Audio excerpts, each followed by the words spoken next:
40 miles an hour. Hazard, 60 miles an hour wind gusts and quarter-size hail.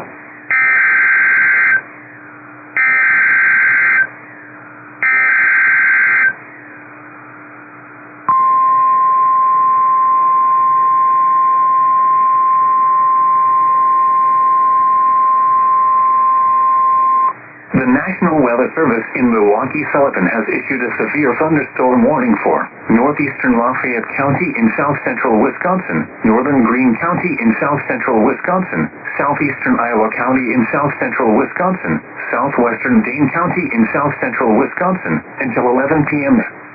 At 10:17 p.m., a severe thunderstorm was located 7 miles southwest of Mount Horeb, moving southeast at 50 miles an hour. Hazard, 60 miles an hour wind gusts and quarter-size hail. Source, radar indicated. Impact, hail damage to vehicles is expected.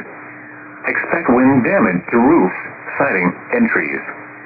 Locations impacted include western Madison, Fitchburg, Monroe, Verona, Oregon, McFarland, Mount Horeb, Belleville, New Glarus, Brooklyn, Monticello, Blanchardville, Barneville, Blue Mounds, Dayton, Ridgeway, Hallandale, Attica, Paoli, and Pine Bluff. People attending the Belleville Community Picnic should seek safe shelter immediately. Other landmarks included are the following location: York Memorial Church. For your protection, move to an interior room on the lowest floor of a building.